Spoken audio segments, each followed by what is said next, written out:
Hello and welcome to the pharmaphorum podcast. I'm your host, Jonah Comstock. Clinical trials are changing right now in many ways, but one way in which they struggle to keep up with changing technology is data management, which is necessary not only to run efficient trials, but also to take advantage of emerging tech trends like AI, all while keeping patient data safe and secure. My guest today is Iddo Peleg, CEO of Yonalink, a company that operates in this space, and we're going to talk a little bit about clinical trials and data. Welcome to the show, Iddo. Hi, thank you for having me, Jonah. So tell me a little bit about yourself and about Yonalink. I know this is one of those companies that was sort of founded to solve a problem, and I'd love to hear a little bit about kind of what that problem was and how you encountered it. Yeah, we're saying it was founded to solve the highest problems that we have in the clinical trials. But maybe first a few things about myself. So I'm Iddo Peleg. I'm the CEO and co-founder of Yonalink. All my life I split it between Canada and Israel. So I was born in Canada. My family moved to Israel. I moved back to Canada, and I think this is also my career. So because I have a master's degree in life science from the Hebrew University. Then I started to do my PhD. And after 1 year and a half, I said, okay, there is no way I'm going to stay next to the bench. I'm going to switch. I'm going to stop my PhD and to switch into an MBA.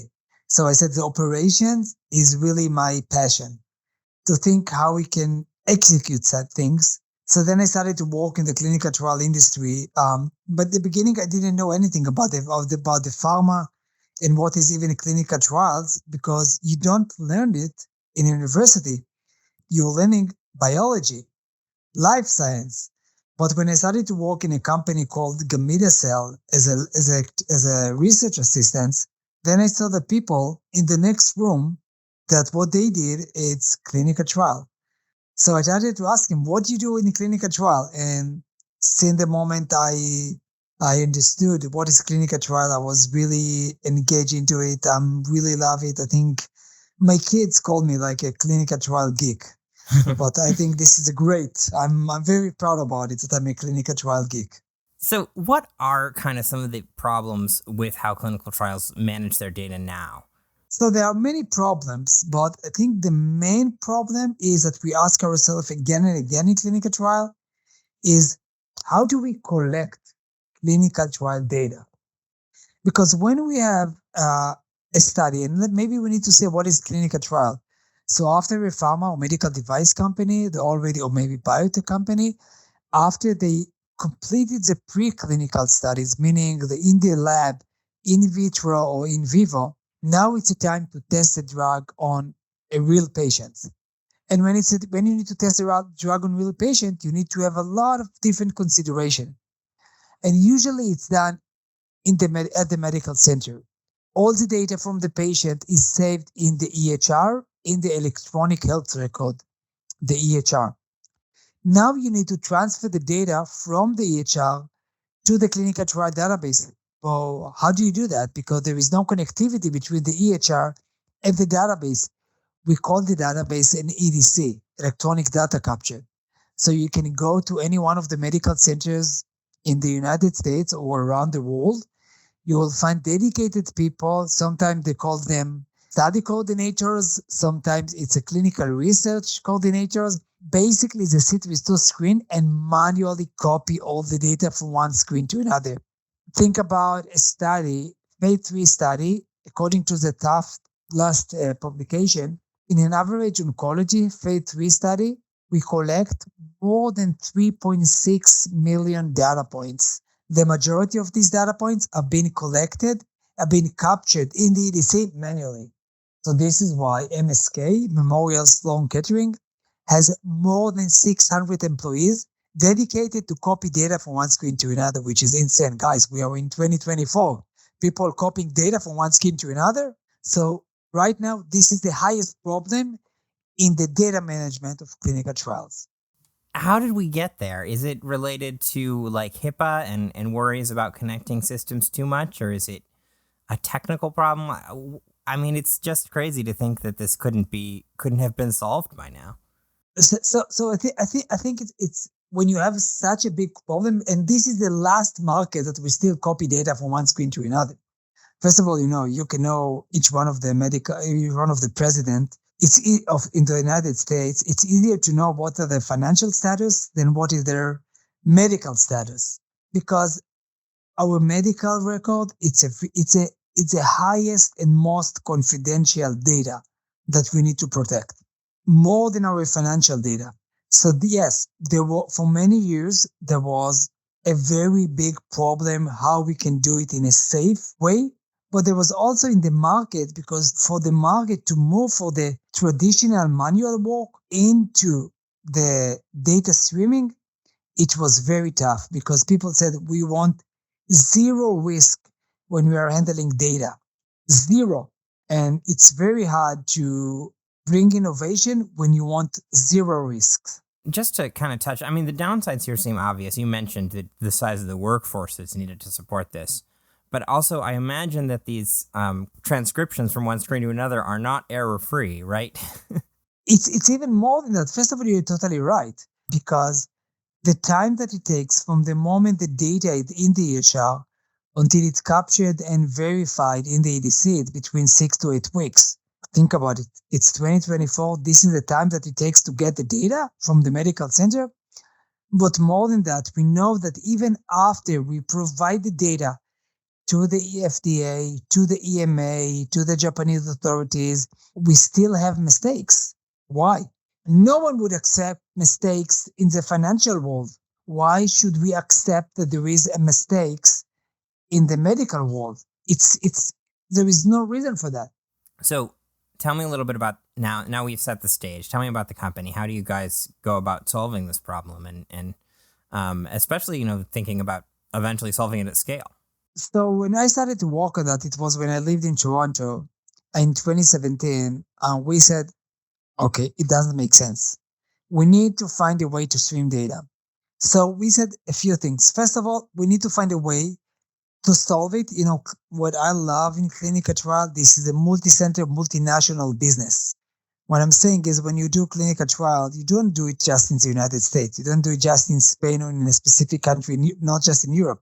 You always try to make one study that will be provided the ability to submit it to any regulatory agency in the world.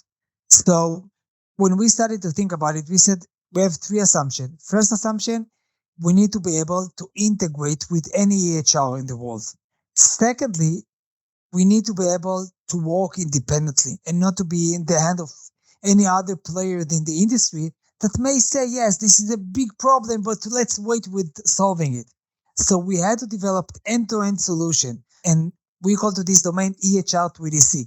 From the EHR to the EDC, the clinical trial database, and we can provide end-to-end standalone solution. And this is when we started. And in the United States, I just want to say one more thing. In the United States, there was a lot of progress in the way the EHR have been structured with the FHIR standard and with the 21st Century Cures Act by the Obama administration. So I think the combination between a lot of progress in the tech side and a lot of progress in the regulation made this opportunity, this right timing in the history, that we can also stream clinical trial data. I mean, you talked about the risk and people wanting the risk to be zero or close to zero. How does that affect your ability to kind of offer a solution here? I mean, do you really have to manage the risk to that level? That if you are the patient, if you are the participant of a clinical trial, you can control everything. It's in your hands. You can decide if you want to stream your data. You can decide if you want to stop to stream the data. Everything is around the participant of the clinical trial. And again, this is the way, with this decision about that everything is around the clinical trial participant, everything is around the patient, we started to develop the solution. And I think, by the way, it's very unique in the United States. It's a little bit different solution in Europe, but in the United States, everything is around the patient and it's super secure. And we sort of touched on this a little bit, but spin out for me kind of what it looks like when this is in place. What are the advantages to getting rid of that kind of obstruction to getting data from one place to another?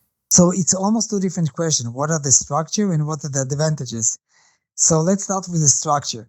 Usually when a patient comes to the clinics and he has been offered to participate in a clinical trial, first thing that you need to do is to sign that you are willing to participate in a clinical trial. This is what we call to sign on informed consent.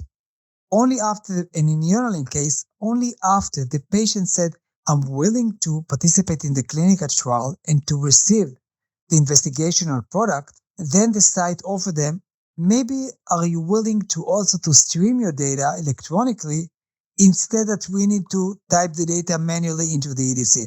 After the patient said twice, yes, I'm willing to participate in the trial and I'm willing to streaming the data, this is when the patient gets a link and the patient connects the EHR to Yonalink and the data start to flow. At this point, usually someone at the site, the study coordinator or the clinical trial coordinator, need to sit with the source screen and copy the data. In Yonalink case, they don't need to copy the data. The patient itself already connected the EHR into Yonalink system, the data flows. So in order to data flow, three things need to happen. First of all, the patient must agree to do that. Secondly, the study coordinator or someone at the site must say, I want to transfer this patient data. And the third thing is, I want to transfer the patient data on a specific date according to the study protocol. And there must be obviously like a target field in the database. Only after all these things have been addressed as yes, the patient agreed to participate in the clinical trial, the patient agreed to stream the data, the study coordinator said this is the right date, and there is a targeted field in the other side, only then the data will be streamed. And then once that's in place, what are the advantages? Is it mainly kind of efficiency and accuracy like we talked about? Or are there other things you can do now that data sharing is so kind of seamless? So this is a revolution. Because first of all, think about the people at the site. Usually you need to hire a very trained people that knows how to read an EHR, electronic health record, and but at the end of the day, what they do, they copy data from one screen to another most of the day. So first of all, and as I said, in MSK, in Memorial Sloan Kettering, we have more than 600 employees copying data from one screen to another, and the turnover of these employees are very high because no one wants to do that. So first of all, the huge impact is on the study coordinator or data coordinator at the site. But more than that, there is a huge impact for the sponsor. And I want to tell you a story. Many years ago, 12 years ago, I've been head of the clinical operation in a company that was based in Jerusalem, Israel. And we had a clinical trial that was conducted in Duke University. Very, very complex trial. It was expanded stem cells derived from cord blood that was cryopreserved, shipped from Israel to JFK, from JFK to Raleigh, from Raleigh with a courier to Duke, to Durham, and then it was defreezed and transplanted in a patient. Now, the chief medical officer sits in the office next to my office and asking me all the time, what is happening with the patient that received our cells? What are the status of the patient? And it was with a kid. It was a small kid, 12 years old. And we knew that in 2 weeks, we have a second transplantation in Minnesota. Now, I chased after the site for 2 weeks to tell me, did we have a successful cells transplantation? Now think about the opposite. The EHR was connected to my EDC. The data was streamed all the time. I'm getting all the data all the time on a live, not almost live, but at least once a day. It impacts not just what's happening at the side. It's impacting also what is happening at the sponsor side, at the pharma, at the biotech companies, at the medical device. We can find and we can impact this patient safety quickly. We don't need to wait 6 weeks to get the data. We can get protocol deviation, safety concerns, everything in real time. And this is dramatic impact on what is happening in a clinical trial. Yeah, definitely. So that starts to get into some of the same conversations we have around real world evidence, right? And the advantages of that kind of data collection. Yes, at the end of the day, we want to increase the patient safety and to increase the product efficacy. And the only way to do that is we need to get data in real time. The real-time evidence provide us to look about the data in a big scale. The EHR to EDC provide us the ability to catch safety events and efficacy events in real time. How many folks sort of are you working with at this point? Are there other companies that do what you do? Like how far are we towards the end of sort of making this the norm rather than this other kind of system we were talking about that seems so inefficient? Wow, Jonah, this is the biggest question, and this is a very hard question to answer. So Yonalink right now have dozens of projects like that, and we see that more and more clients and more vendors are interested in saying, okay, finally the time to EHR to EDC arrive. Now, how quick it's going to be the main standard in clinical trial? This is a very, very hard answer to. This is a very, very hard question to answer. You know, when I started to work in clinical trials, it was a paper database, and then we and then we started with electronic database. And people said it will take you years to do that. And very quickly, the transition from paper to EDC for electronic database was done very, very quickly. I believe that in 2 to 3 years, it will look insane that people sat with those screens and copy data from one screen to another. And then other people came and verified that what they captured was correctly. I think that the young generation are pushing for innovation. And people are not willing to sit and copy data. It's like maybe in the 60s of the 20th century, it was acceptable. In 2024, no one is willing to go to work and copy data from one screen to another. Right, because we're not even talking about new technology here. We're not talking about an AI breakthrough. We're talking about something that we should have been able to do almost all along, right? Since we put EHRs in place in the first place. So here I want to maybe to add another level of the complexity, because the EHR market, especially when you look about the global EHR, it's like a Babylon tower. Because think about the EHRs in Israel, EHR in Spain, EHR in Italy, in Portugal, and the EHR in the United States. Sometimes the language is different. Even when you think, okay, let's say maybe it's in English, but in some countries they write hemoglobin in one way, in other countries they write hemoglobin in a different way, and on the other side there is different structure for every study. In every study we collect different data in a different intervals. So over here, we had to develop our own AI in order to do that.